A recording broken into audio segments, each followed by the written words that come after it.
जय श्री राम दर्शकों।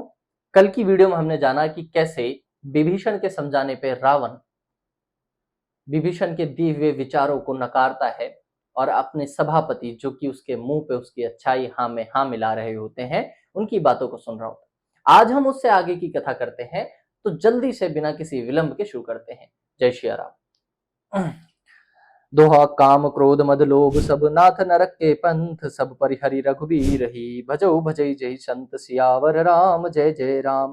तात राम नहीं नर भूपाला भुवनेश्वर कालो कर काला ब्रह्म अनामय अज भगवंता व्यापक अजीत अनादि अनंता गोद्विज देनु देव हितकारी कृपा सिंधु मानुस तनिधारी जनरंजन भंजन खल भ्राता वेद धर्म सुरक्षक क्षुण भ्राता ताहि भयरु तजनायु माता प्रणतारित भंजन रघुनाथा देखनाथ प्रभु कहूँ बैदेही भजौ राम बिनु हेतु सनेही शरण गए प्रभु ताहु न त्यागा विश्वद्रोह कृत अग जय लागा जासु नाम त्रैतापन सावन सोई प्रभु प्रगट समुझ जिय रावण दुआ बार बार पद लागऊ विनय करऊँ दस शीस परिहरि मान मोह मद भजौ कौशलाधीश सियावर राम जय जय राम। मुनि पुलस्त्य निज शिष्य सन कही पठिय यह बात तुरत सो मैं प्रभु सन कही पाई सुअवसरु तात माल्यवंत अति सचिव सयाना तासु बचन सुनि अति सुकुमाना तात अनुज अब नीति विभीषण चोर धरो जो कहत विभीषण रिपुत करस कहत सट दो दूर न करो यहाँ हर को माल्यवंत अति सचिव सयाना तासु बचन सुनि अति सुकुमाना तात अनुज नवनीति विभीषण चोर धरो जो कहत विभीषण रिपुत करस कहत सट दो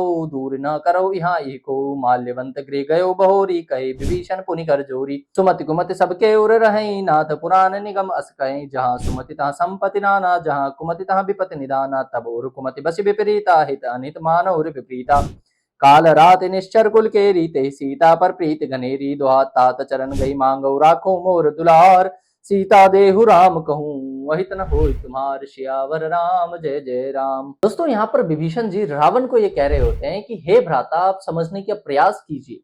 राम मनुष्यों के स्वामी नहीं है, वो तो त्रिलोकपति हैं, वो समस्त लोकों के स्वामी परम पिता पर ब्रह्म परमेश्वर हैं, जिनसे सभी चराचरों के जीवों ने विनती की है, तब वो उन सभी का कल्याण करने के लिए मनुष्य रूप में कौशल प्रदेश में जन्म लिए हुए हैं।